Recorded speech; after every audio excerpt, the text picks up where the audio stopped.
If I wanted to find the mean average of these 5 numbers, I would need to sum them together, which means add those 5 numbers together, and divide them by however many numbers there are present. So, if I were to apply the mean average formula to these 5 numbers, I would have to add them together, find the sum of those 5 numbers, and divide them or put them over however many numbers there are. 1, 2, 3, 4, 5 numbers. So I would get an answer of those two together would be 5. 5 plus 5 is 10. 10 plus 10 is 20. And 20 plus 9 is 29. So my numerator would be 29. My denominator would be 5. And because we know that a fraction is the same thing as a division, we can write that as 29 divided by 5. So there are different ways that we can express this mean average, because we have worked it out to be 29 over 5. We could perhaps leave it as an improper fraction, but if we were to work it out in our division, we would say 29 divided by 5. 5 fits into 29 5 times, with a remainder of 4. And that remainder of 4 will be our numerator if we were to convert it into a mixed number. So 5 is our whole number and 4 over 5. We can also then convert that into a decimal. So that would be 5.8 as a decimal. And just to show you how we can do that in our division as well, we can write 29.0 divided by 5. 29.0 divided by 5, we would still get an answer of 5 when we say 29 divided by 5. Instead of putting our remainder at the top, as we did here, we put our remainder there. So 5 into 40 gives us an answer of 8.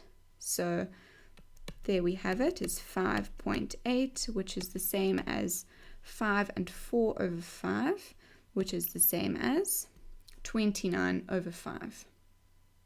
So the mean average of the numbers 9, 5, 2, 3, and 10, we summed them together and then we divided them by 5 because that's how many numbers there are, and we got an answer of 5.8, or 5 and 4 over 5.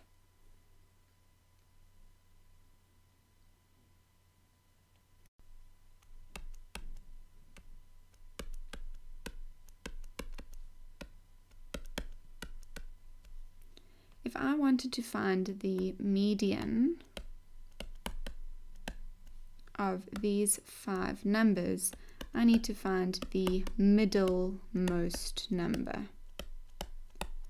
And in order to do that, I need to rewrite these numbers in ascending order, so from biggest to smallest. So we've got 2, this 2 is my smallest number, 5, 6, 7, and 8.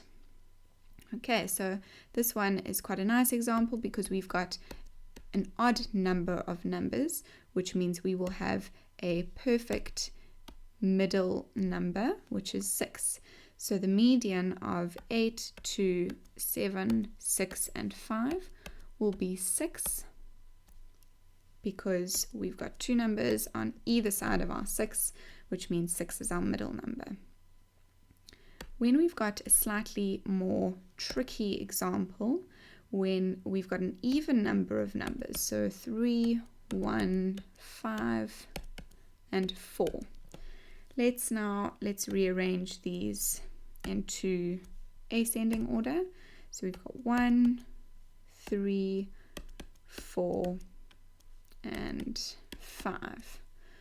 So we can see that we will end up having 2 medians. So instead of giving 2 answers for your median, what we need to do is find the mean average of those 2 middle numbers.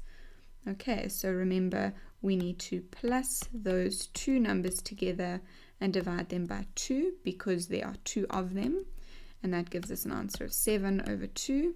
So to be more accurate, let's do a division. 7.0 divided by 2 gives us 2 into 7 goes 3 times, and we just bring up our decimal point, and there's going to be a remainder of 1, and 2 into 10 goes 5 times, so we've got an answer of 3.5.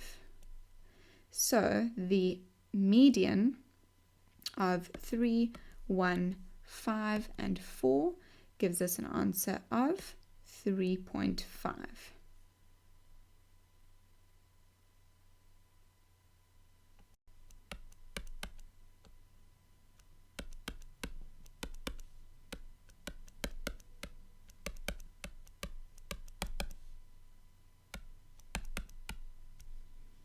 If I want to find the mode of these numbers, I need to find the number that appears the most. So we don't necessarily need to order all the numbers, although that would make it easier. So if we order these numbers, we've got 2, 2, 2, 4, 6, 8, 14, and 14. So as we can see, this makes it quite easy to see that 14 appears twice and 2 appears 3 times, which means that the mode for this group of numbers would be 2. If we have a look at another group of numbers, 12, 7, 6, 5, 2, 1, 7, and 10. I can again rewrite these numbers in ascending order. So I'll start with 1, 2, 5, 6, 7, 7, 10, and 12. And as we can see, all the numbers appear once, except for 7, which appears twice. So the mode for this group of numbers will be 7. If each number only appears once, then there will be no mode. So no mode if each number only appears once.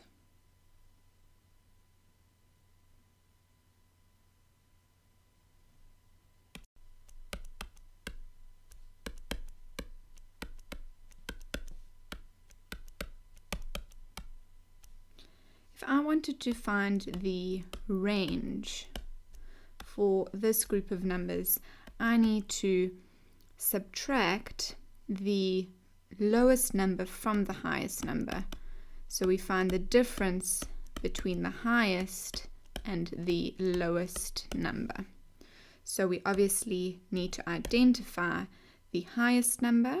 So we don't necessarily have to, but it just makes it a little bit more accurate for us to arrange these numbers in ascending order.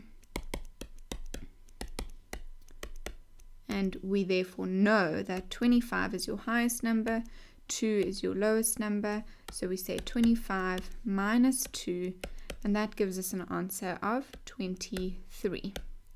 So the range of this group of numbers will be 23.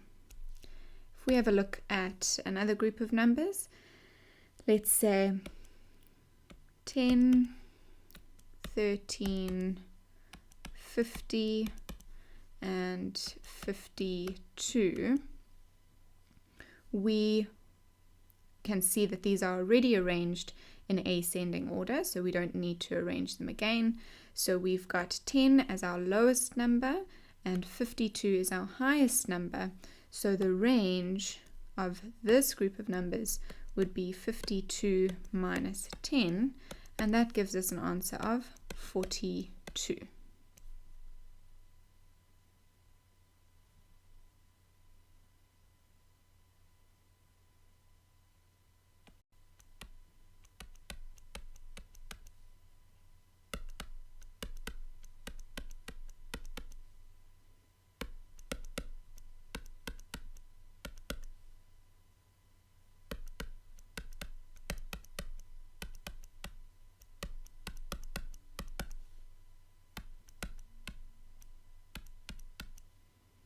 If we have a look at these percentages, a question could be these 1, 2, 3, 4, 5, 6 students achieved these particular results in a maths test. Let's find the mean of these results. Let's find the median of these results. Let's find the mode and the range. So these are your 4 types of averages. And if we first work out the mean of these numbers, we obviously need to sum them together. So it would be 68% plus 55 plus 72 plus 55 plus 81 plus 49. And we obviously need to put that over 6 because we've got 1, 2, 3, 4, 5, 6 percentages or 6 students whose results we are having a look at.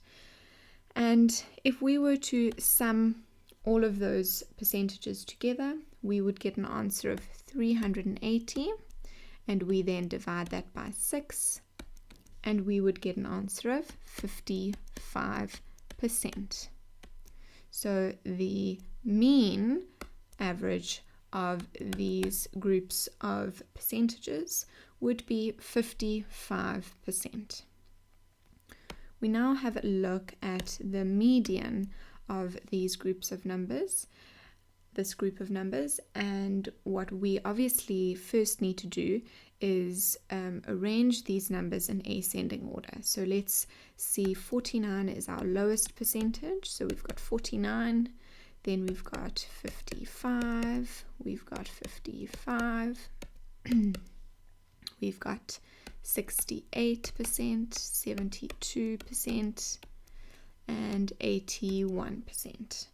So remember that the median is the middlemost number, so we need to kind of, let's use a different color, we need to cross out numbers on each side until we end up with our median. So because we've got an even number of numbers here, we need to add 55 and 68 together and then divide that by 2 because we are finding the mean average of those two numbers. So 55 plus 68 and then divided by 2 will give us an answer of 61.5%.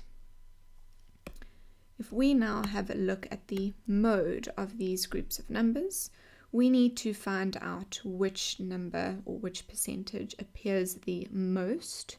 And because we ordered the numbers, the percentages in ascending order when we're working with our medians, we can see that the percentage 55 appears the most. All the other percentages only appear once. So our mode, quite simply, will just be 55%.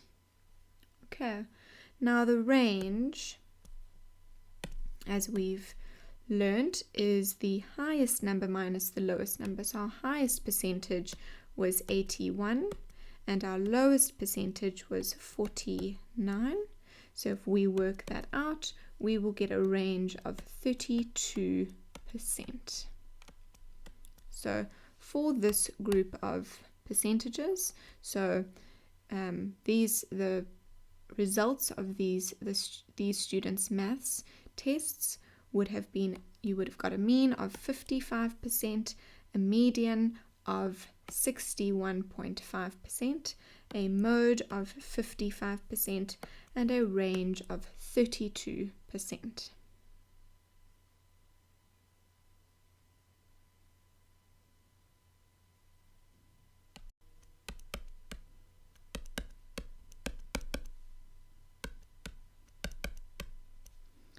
Brett has written 5 out of his 6 tests for the term. Each of his tests are out of 10. So Brett has received 6 out of 10 for his first test, 8 out of 10 for his second, then 7 out of 10, 10 out of 10, and 6 out of 10. Brett's dad has promised him that if he achieves a mean average of 7 out of 10 or 70% for all 6 tests in the term, Brett's dad will buy him a new cricket bat. So we know that Brett still has to write 1 test this term, and we are not yet sure of what that test result is going to be. So this is a slightly different example and way of working out and working with our means and our mean average. So what we need to work with is our mean average formula. So we know that the mean is equal to the sum of all our numbers divided by however many numbers there are, so the quantity of numbers that there are. So we have been given that our hope is to achieve 7 out of 10. So we're hoping that our mean is going to be 7. So we can plug that into our formula. Whereas usually we wouldn't have the mean, we would only have the sum and the number of numbers that there are, and we need to work out the mean. So we're working backwards a little bit now. So we've got the mean, which is 7. We're hoping to achieve 7. We've also got part of the sum. So we've got the first 5 numbers. We don't have the 6th number yet. Okay, that's what we're trying to work out. So let's look at the sum. Let's say that 6 plus 8 is 14. 14 plus 7 will give us 21. 21 plus 10 is 31. And 31 plus 6 is 37. So the sum of our first 5 numbers is 37, but we still need to add that question mark because we're not actually sure yet what that question mark is going to be. That's what we need to try and achieve. So then we know that there, at the end of the term, we are going to have written 6 tests. Okay, so that's going to be our number, our quantity, how many tests we've written.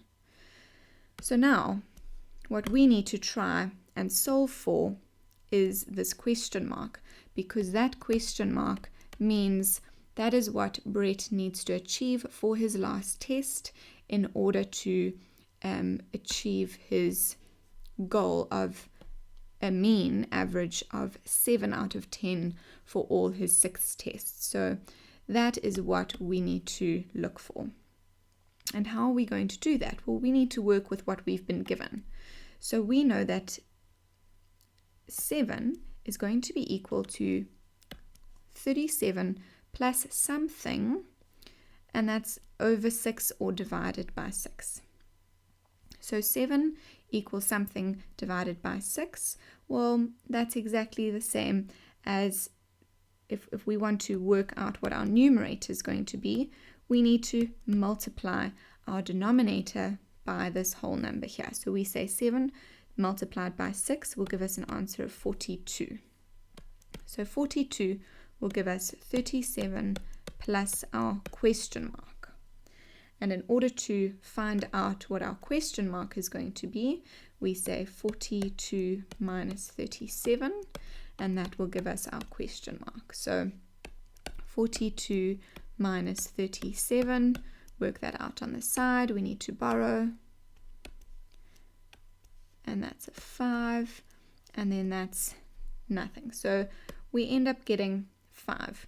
So that tells us that our question mark is going to be equal to 5. So if we plug 5 in there, we would then be able to check that if 6 plus 8 plus 7 plus 10 plus 6 plus 5 would then give us an answer, our sum, that we then divide by 6, and then we would hopefully get an answer of 7.